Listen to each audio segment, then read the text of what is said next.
Welcome exiles. I know it has been a while since we've seen each other, but I'm back with a Rayclastian weather report in regards to the most important and interesting things that are going to happen with Bleed.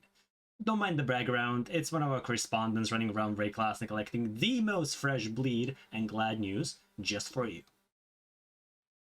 I would first like to begin with a warning about a few unpleasant storm clouds of bait that are moving from the west, which are so-called retaliation, puncture of shanking, and blade chapel laceration.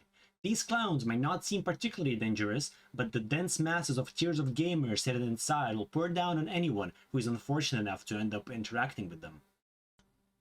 Next on the list is the discovery that our climatologists have made, which is the ability of inflicting up to 9 bleeds onto an enemy cloud, thanks to the interaction of aspect of the cat umbrella in combination with Feral Spawn's gloves for that extra fanciness during rains. This combination allows you to switch between having Crimson Dance and not having it, which is useful when you're trying to get hit by as little ZDP as droplets pouring on you from everywhere. Another thing to mention is that...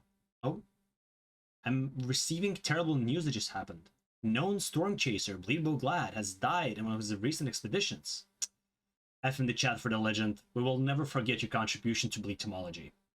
Continuing on though, the researchers from Atlassian University of Endgame have come to a conclusion that the best ways of staying dry and fashionable are Gladiator, Slayer, and Chieftain in no particular order. All three of these fashion styles will allow you to have high resistance to the weather, high running speed so that you can get to the nearest hiding place faster, or even both in moderate amount, so make sure to check them all out if you're interested. Now to more important news. The new invention of Karui Sciences has been finally delivered to the mainland, so let me present you Overexertion.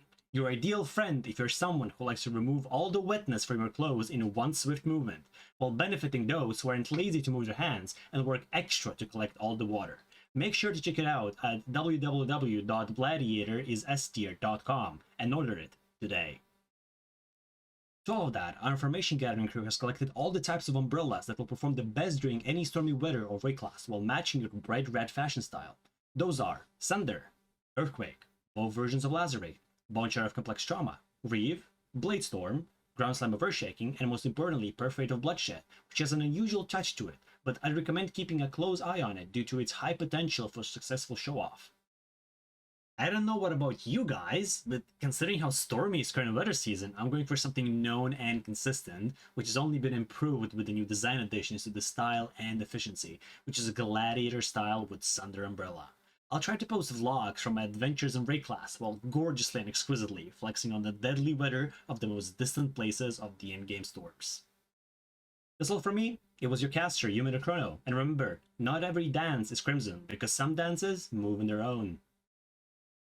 Ben said blah, and blah stands for Gladiator.